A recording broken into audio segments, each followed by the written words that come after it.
Hello friends, Radhe Radhe. Welcome back to my channel. और कैसे हैं आप सभी। तो फ्रेंड्स, आज की इस वीडियो में मैं आपको दिखाने वाली हूँ कि धनतेरस की पूजा हम कैसे करें और उसमें क्या क्या हमें सामग्री चाहिए और धनतेरस की पूजा करने से हमें क्या लाभ होते हैं और कैसे हमें पूजा करनी चाहिए। और धनतेरस की पूजा में जो है हम अपने घर की ही डेली यूज़ की सामग्री, यानी कि जो पूजा में डेली यूज़ में सामग्री यूज़ करते हैं उसी सामग्री से हम अच्छे तरीके से पूजा कर सकते हैं। तो आइए शुरू करते हैं आज की ये पूजा विधि। मैंने यहाँ पर लिया है एक आसन जो कि मैंने यहाँ पे लगाया है और अब मैं इसके ऊपर बिछाऊंगी यहाँ पे लाल कपड़ा। मैंने यहाँ पर लिया है एक बड़ा पटड़ा। आप चाहे तो चौकी भी ले सकते हैं और चौकी पे अब मैंने यहाँ पे बिछाया है लाल कपड़ा, क्योंकि जब भी हम लक्ष्मी माता की और कुबेर जी भगवान की पूजा करते हैं तो हम हमेशा उसमें लाल कपड़ा यहाँ पे यूज़ करते हैं। और सबसे पहले हम यहाँ पे दीपक जलाएंगे, क्योंकि पूजा में सबसे पहले दीपक जलाया जाता है। सबसे पहले मैं यहाँ पे दीपक जलाऊंगी, क्योंकि पूजा में जो है दीपक का मुंह जब भी हम जलाते हैं वो हमेशा पूर्व दिशा की ओर ही होना चाहिए। और जब भी आप दीपक जलाते हैं ध्यान रखें कि दीपक का जो मुंह है वो आपके पूर्व दिशा की ओर यहाँ पे होना चाहिए। और अब मैं सबसे पहले जो है लक्ष्मी माता और गणेश जी भगवान को स्नान कराऊंगी और उनको यहाँ पे विराजमान करूँगी। मैंने लिया है, आप देख सकते हैं, पानी। और पानी में जो है मैंने गंगा जल डाल दिया है और गंगा जल डालने के बाद मैं इसमें डालूँगी थोड़ा सा दूध। और जो अपने लक्ष्मी माता और गणेश जी भगवान हैं, मैं यहाँ पे मंत्रों का जाप करते हुए अपनी आस्था के अनुसार उन पे जो है यहाँ पे उनको स्नान कराऊंगी। और स्नान कराने के बाद जो है आप देख सकते हैं, अगर आपके पास लक्ष्मी माता जी और गणेश जी भगवान चांदी के हैं तो आप धनतेरस वाले दिन चांदी के जो लक्ष्मी माता और गणेश जी भगवान हैं उनको स्नान करा के यहाँ पे उनकी पूजा कर सकते हैं। चांदी के नहीं हैं, तांबे के हैं, पीतल के हैं, उनको आप अच्छे से स्नान करा के पोंछ लीजिए इस तरह से। और पोंछने के बाद जो है आपको जो है बिल्कुल अच्छे से उनको पोंछ लेना है। और जो ये पानी है उनको स्नान कराया हुआ ये आपको फेंकना नहीं है। आप इस पानी को जो है सूर्य देवता को भी दे सकते हैं और जो है तुलसी माता में भी डाल सकते हैं। इस तरीके से मैंने इनको अच्छे से स्नान करा के पोंछ लिया है। पोंछने के बाद जो है मैं अपने लक्ष्मी माता और गणेश जी भगवान को जो है इत्र सेवा दूंगी। इस तरह से आप अपनी उंगलियों में लगा के अच्छे से आप उनको यहाँ पे इत्र सेवा दीजिए। इस तरीके से आप उनको इत्र सेवा दीजिए। तो अब मैंने प्रभु को इत्र सेवा दे दी है। अब कभी भी जो है किसी भी भगवान को या लक्ष्मी माता को, गणेश जी भगवान को बिना अक्षत के यहाँ पे बिना यानी कि बिना आसन दिए नहीं बैठाना चाहिए। आप चाहे तो यहाँ पे स्वास्तिक भी बना सकते हैं या कोई जो आर्ट आप करना चाहो, कोई फूल वगैरह बनाना चाहो वो भी बना सकते हैं। और अब मैं सबसे पहले जो है गणेश जी भगवान को यहाँ पे विराजमान करूँगी। और गणेश जी भगवान को विराजमान करने के बाद मैं लक्ष्मी माता को यहाँ पे विराजमान करूँगी। प्रभु को नहलाने के बाद, स्नान कराने के बाद और इत्र सेवा देने के बाद अब मैं जो है भगवान को यहाँ पे वस्त्र अर्पण करूँगी। और हमेशा जो है हमें दो दो वस्त्र अर्पण करने चाहिए, यानी कि दो दो कलावे अर्पण करने चाहिए। एक तो जो है चुनरी के लिए और दूसरा जो है धोती के लिए। कभी भी हमें भगवान को वस्त्र अर्पण करते हुए जो है एक ही वस्त्र अर्पण नहीं करना चाहिए। और जो है यहाँ पे मैंने अपने भगवान को यहाँ पे वस्त्र अर्पण कर दिए। ये जो है मैं प्रभु के लिए और माता रानी के लिए दो माला यहाँ पे ख़रीद के लाई थी और मैंने इनको यहाँ पे गले में माला पहना दी है इस तरीके से। अगर आपकी माला ज़्यादा बड़ी है तो आप पीछे जो है इसमें गांठ लगा सकते हैं या फिर इसको स्टेपलर से भी कर सकते हैं। इस तरीके से मैंने इनको वस्त्र यहाँ पे अर्पण कर दिया है। यहाँ पे जो है मैं गणेश जी भगवान को रोली का तिलक करूँगी। इस तरीके से आप उनको प्यार से रोली का तिलक कीजिए।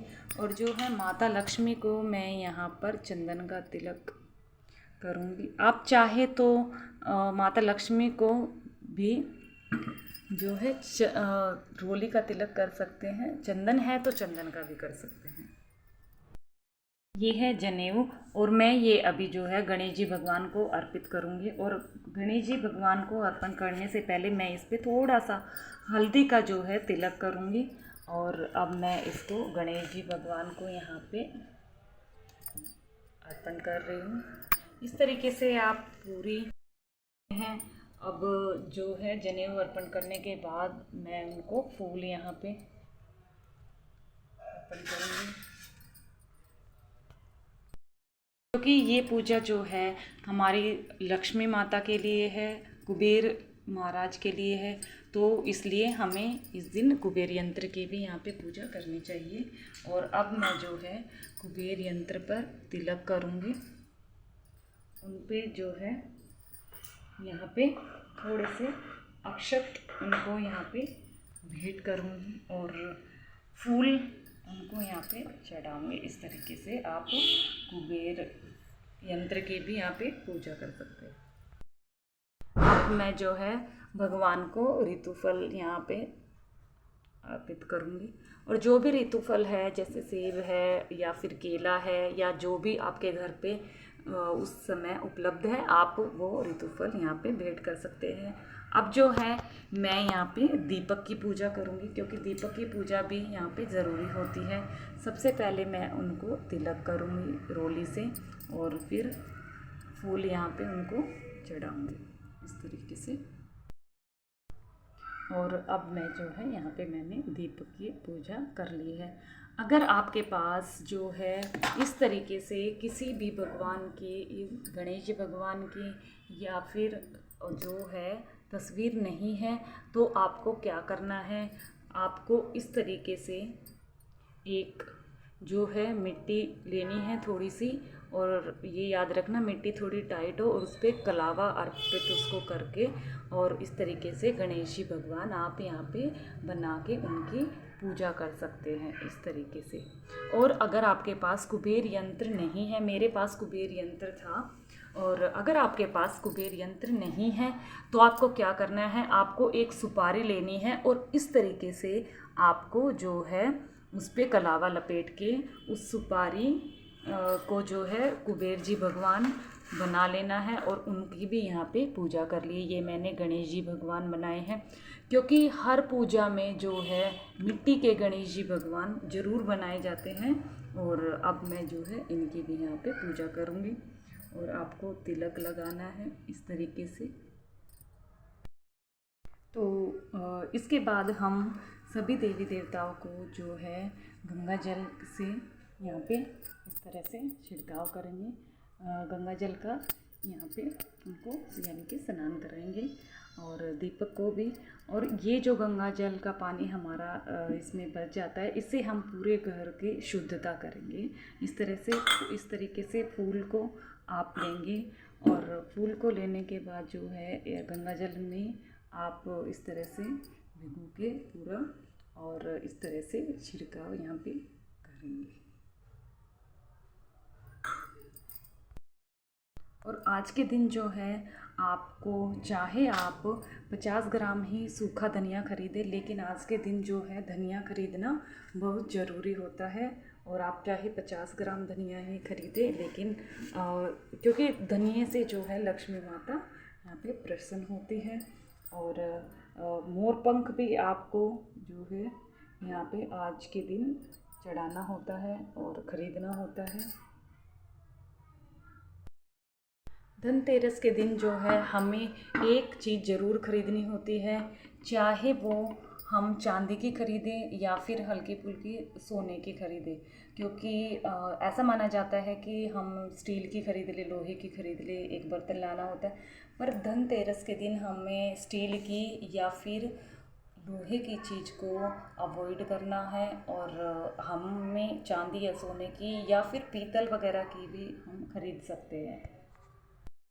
जो है अब जो है मैं चढ़ाऊँगी भगवान पर खीर और जो है बताशे, क्योंकि इस दिन खीर और बताशे ही भगवान के भोग में लगाए जाते हैं। आपके पास कोई मिठाई है तो आप यहाँ पे मिठाई भी चढ़ा सकते हैं। और ये करने के बाद आपको क्या करना है, आप मन ही मन में अपने लक्ष्मी माता के मंत्र का जाप कीजिए, कुबेर जी महाराज को यहाँ पे याद कीजिए, उनका ध्यान कीजिए।